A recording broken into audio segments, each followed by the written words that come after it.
Deus nos colocou no mundo, inclusive com muitas possibilidades, para que no exercício dessas possibilidades, a gente alcance muito da vida. Essa semana mesmo, conversando com o Everson, que é meu grande amigo do dia a dia, eu falava para ele, o Everson tem uma sensibilidade muito grande, e de vez em quando ele, assim, no sinal, ele vê alguém pedindo alguma coisa, ou vendendo alguma coisa, ele tem o hábito, às vezes, de parar o carro, conversar, paga o triplo do que vale a mercadoria. É uma maneira que ele tem de ser gentil com as pessoas. E ele não é rico, né? Ele tira do salário dele. Mas eu acho bonito isso nele. Aí ele estava contando que outro dia um senhorzinho que nem tinha tanta idade, mas o aspecto já era de muito sofrido, parado no sinal, e que aí ele parou, se interessou, conversou com o senhor, descobriu. Aí ele falou assim, com os olhos cheios de água, falei, padre, a vontade que eu tinha de colocar aquele senhor dentro do carro e trazer ele para mim. Dar a ele aquilo que a vida não está dando. É disso que eu estou dizendo. Às vezes nós encontramos pessoas, e aí eu também partilhei com ele, que às vezes nós encontramos pessoas que alcançaram tão pouco da vida. Eu não estou falando de alcançar materialmente. Claro, alcançar materialmente também é bom. Trabalhar, estudar e depois você desfrutar, ter o direito de fazer uma viagem de férias, ter dinheiro para você sair com seus amigos, comer num restaurante, ir ver no cinema. Sim, isso é importante, faz parte das nossas alegrias. Mas eu estou falando daquela realização que ultrapassa a questão material. Que é você ter alcançado o máximo de si. É tão bom quando a gente percebe que nós estamos alcançando o máximo de nós. Essa sensação a gente tem muito quando nós estudamos.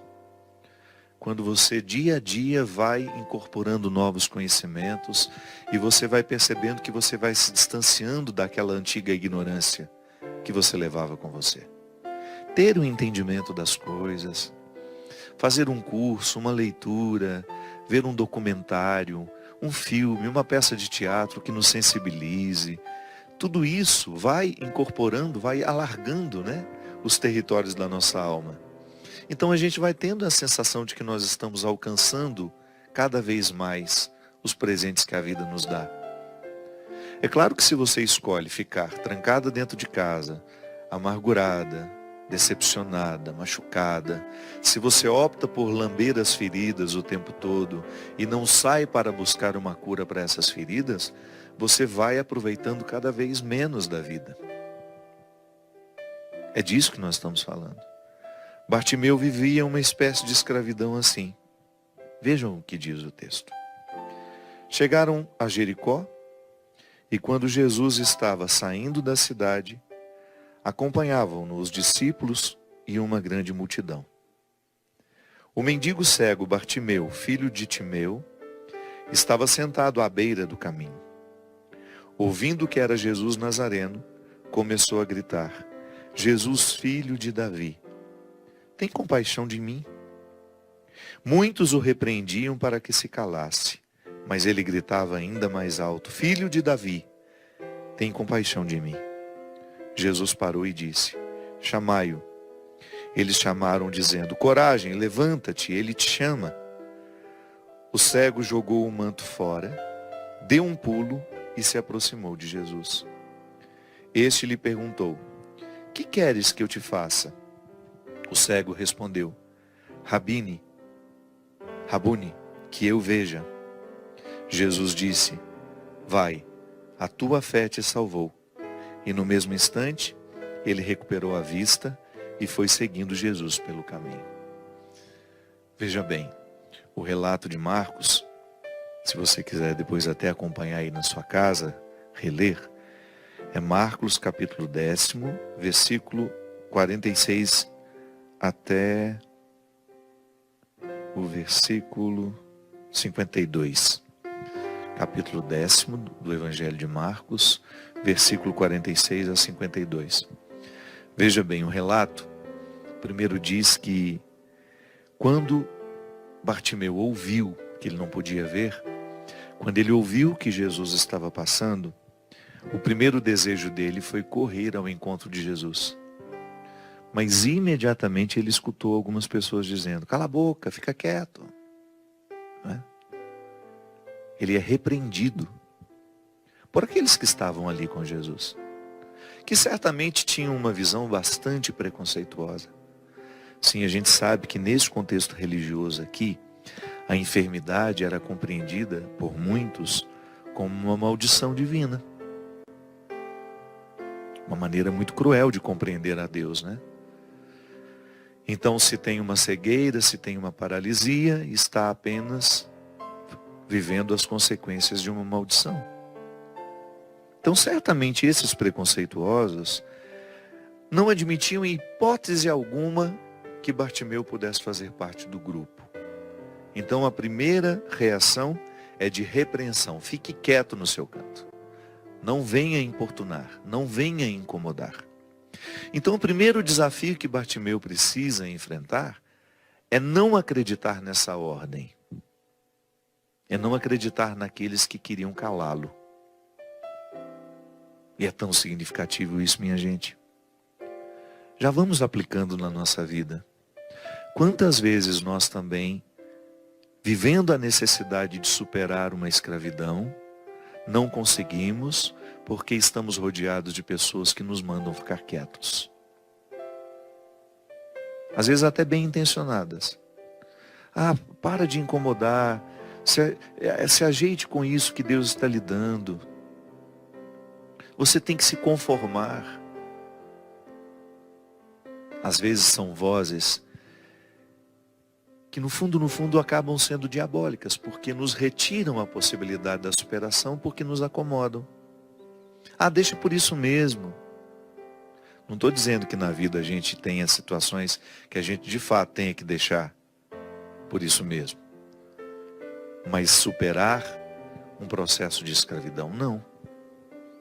Nós não podemos parar nas vozes que querem nos calar, que querem nos impedir de sair, de ir adiante, de vencer aquilo que precisa ser vencido em nós. Às vezes nós que vivemos em comunidade, então, meu Deus do céu, como isso é perigoso. Como é perigoso dentro das comunidades religiosas, dentro dos conventos, dentro dos seminários, a gente ser paralisado por aqueles que têm ciúmes, por aqueles que têm inveja, e que em nome de um amor por nós, ficam nos tolhindo. E às vezes usam até a imagem de Deus para fazer isso. Dizem que rezou e que Deus disse que não era para a gente fazer isso, fazer aquilo. Quantos de nós que tínhamos desejo de estudar, de aperfeiçoar o nosso conhecimento, não o fizemos porque esbarramos na inveja dos outros, dos nossos superiores, dos nossos colegas que convivem com a gente. Então precisa ter muita sabedoria para saber se aquela voz que nos cala, ela está de fato nos orientando para uma obediência que vai fazer bem a nós, ou se aquela voz está estando a serviço de uma força que nos paralisa e que não nos permite ir além. Sempre o discernimento, sempre a reflexão. É por isso que eu sempre digo que não existe crescimento humano sem reflexão. Até você mesmo que é casada. Presta bem atenção se o pedido do marido para não fazer, para não isso, para não aquilo, não é apenas uma forma mesquinha de lhe impedir de ser mais você. Sim, porque às vezes nós somos assim. Marido inseguro não quer que a mulher brilhe, aí ele começa a dizer não, não vai, não pode. E de repente ela com 1000 possibilidades vai ficando aniquilada em nome de uma obediência que não é sagrada há muito tempo. Sim, porque o amor promove. O amor, quando ele existe de verdade, quando ele está purificado, quando ele é cristão, o marido olha para a esposa e diz: isso mesmo, minha filha, vamos lá, vamos crescer. Vamos evoluir. A mesma coisa a esposa. Então nós precisamos tomar muito cuidado com as vozes que às vezes nos impedem de sair da escravidão. Assim como Bartimeu no momento em que fez o movimento de sair para ir ao encontro de Jesus, muitas pessoas o repreenderam. Só que ele não acreditou nessas vozes. Eu acredito que ele já estivesse ali, vivendo o milagre. Sim, porque não está descrito aqui, mas certamente a presença de Jesus já tinha provocado nele o primeiro milagre, que era justamente parar de ouvir as vozes que não queriam a sua superação. Então nós também precisamos viver essa proximidade com Jesus para a gente ter sabedoria de identificar as vozes que querem nos paralisar. Porque não é justo. Não é justo que Deus tenha investido tanto em você, Ele deu tanto potencial, e você passe a sua vida inteira sem despertar esse potencial, sem saber o que você pode, sem saber do que você é capaz.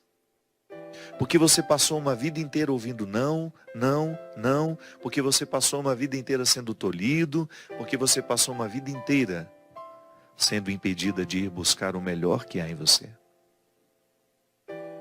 Definitivamente, Deus não nos quer murchos, desanimados, sem vida. Deus nos quer brilhantes.